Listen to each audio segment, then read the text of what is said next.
সুখবর। অবশেষে হাজারো জল্পনা-কল্পনার অবসান ঘটিয়ে আজ প্রকাশ হল নবম পে স্কেলের পূর্ণাঙ্গ গেজেট। ঘোষণা দিলেন অর্থ উপদেষ্টা।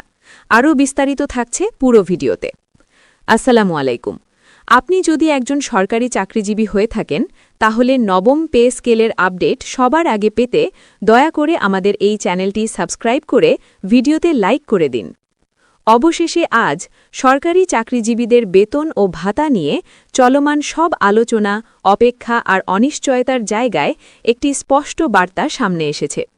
দীর্ঘদিন ধরে যে সিদ্ধান্তের দিকে সবাই তাকিয়েছিল, সেটি আজ বাস্তব রূপ নিয়েছে।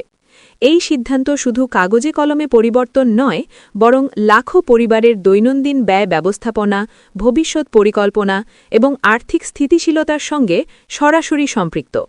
বিগত সময়ে নিত্য প্রয়োজনীয় পণ্যের মূল্যবৃদ্ধি ও জীবনযাত্রার ব্যয় বেড়ে যাওয়ায় সরকারি চাকরিজীবীদের মধ্যে যে চাপ তৈরি হয়েছিল, তা নতুন করে ব্যাখ্যার প্রয়োজন নেই। বেতন কাঠামো ও ভাতা বর্তমান বাস্তবতার সঙ্গে কতটা মানানসই, এই প্রশ্নই ছিল আলোচনার কেন্দ্রে। সরকারের নীতি নির্ধারকদের পর্যায়ে বিষয়টি দীর্ঘদিন ধরে পর্যালোচনা করা হচ্ছিল। এই প্রেক্ষাপটে অর্থ উপদেষ্টা একটি গুরুত্বপূর্ণ ঘোষণার মাধ্যমে জানান, সরকারি কর্মচারীদের বেতন ও ভাতা কাঠামো পুনর্গঠনের সিদ্ধান্ত চূড়ান্ত হয়েছে। তিনি স্পষ্ট করে বলেন, কর্মচারীদের জীবনমান উন্নয়ন, কর্মস্পৃহা বৃদ্ধি এবং আর্থিক নিরাপত্তা নিশ্চিত করতেই এই পরিবর্তন আনা হচ্ছে। আর সেই ঘোষণার ধারাবাহিকতায় আজ আনুষ্ঠানিকভাবে নবম পে স্কেলের গেজেট প্রকাশ করা হয়েছে। এই গেজেট প্রকাশের মাধ্যমে সরকারের সিদ্ধান্ত এখন আর আলোচনার বিষয় নয়, এটি কার্যকর বাস্তবতার অংশ হয়ে গেল।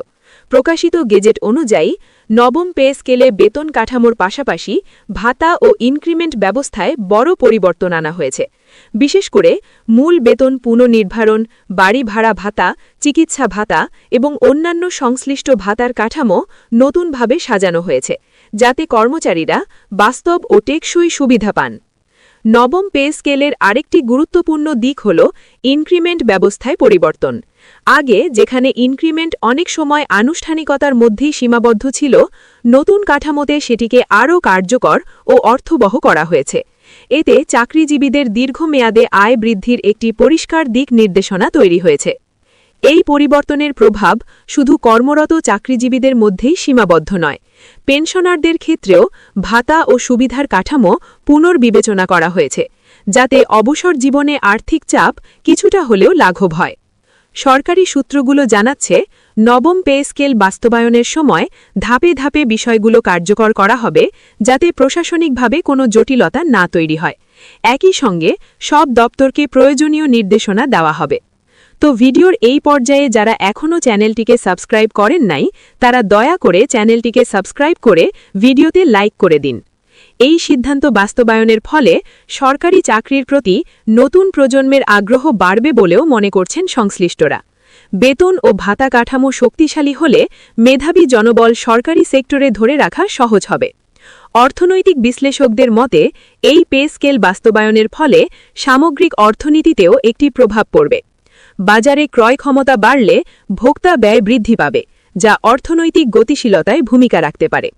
তবে একই সঙ্গে সরকার রাজস্ব ব্যবস্থাপনার দিকেও নজর রাখছে। অর্থ উপদেষ্টা জানিয়েছেন, এই পে স্কেল বাস্তবায়ন যেন সামগ্রিক অর্থনৈতিক ভারসাম্যের ওপর অতিরিক্ত চাপ না ফেলে, সেদিকে বিশেষ গুরুত্ব দেওয়া হয়েছে। সব দিক বিবেচনা করে নবম পে স্কেলকে শুধু একটি বেতন কাঠামোর পরিবর্তন হিসেবে না দেখে, বরং একটি দীর্ঘমেয়াদী প্রশাসনিক ও অর্থনৈতিক সিদ্ধান্ত হিসেবেই দেখছেন সংশ্লিষ্ট মহল। সরকারি চাকরিজীবী ও পেনশনারদের মধ্যে এই সিদ্ধান্ত